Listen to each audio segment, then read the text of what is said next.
ఒక ఆయన ఎప్పుడూ కూడా ఎవరైనా పెద్దలు ఏదైనా భవిష్యద్వాణి చెప్తే ఒప్పుకునేవాడు కాదు. ఓ రోజున ఊళ్ళోకి వచ్చాడు భవిష్యద్వాణి చెప్పి ఆయన. అందరూ వెళ్ళి చెప్పించుకుంటున్నారు.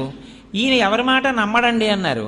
ఆయన అన్నాడు, ఆ భవిష్యద్వాణి చెప్పి ఆయన, రేపు మిట్ట మధ్యాహ్నం 12 గంటలకి నువ్వు పాయసం తింటావు అన్నాడు. వీడు అన్నాడు కాబట్టి అది అబద్ధం అవ్వాలని ఆయన ఊరు విడిచిపెట్టి అరణ్యంలోకి వెళ్ళిపోయాడు. ఇప్పుడు ఎలా తింటాను నేను పాయసం? ఈయన వెళ్ళి ఓ చెట్టు కింద కూర్చున్నాడు. 11:30 అయింది. అటుగా వెడుతున్న బాటసారులందరూ మూటలు విప్పుకుని అన్నాలు తిందామని కూర్చున్నారు. కూర్చునేసరికి 11:12 అయింది. ఇంకా వాళ్ళు నోట్లో ముద్ద పెట్టుకుందాం అనుకుంటున్నారు. దారి దొంగలు వస్తున్నారన్నారు. వీళ్ళందరూ విప్పిన మూటలు విప్పినట్టు వదిలేసి పారిపోయారు. ఈయనొక్కడు మాత్రం, అయ్యి బాబు ఇప్పుడు పారిపోవడం ఎందుకు, మనం 12 అయిపోతోంది, మనం ఎవ్వరికంటా పనకూడదని ఆ చెట్టే ఎక్కి పైన కూర్చున్నాడు. దొంగలు వచ్చారు. 5 నిమిషాలు తక్కువ 12 అయింది. ఒరే మంచి ఆకలి మీద ఉన్నాం, భలే ఉందిరా, అన్నీ పాయసాన్నాలే, ఒరే పాయసాన్నం మిగిలిందిరా తినేద్దాం అన్నారు. ఒరే ఆగండి, వాళ్ళు అన్నీ పట్టుకెళ్ళిన వాళ్ళు పాయసాన్నాలు ఎందుకు వదిలేశారా?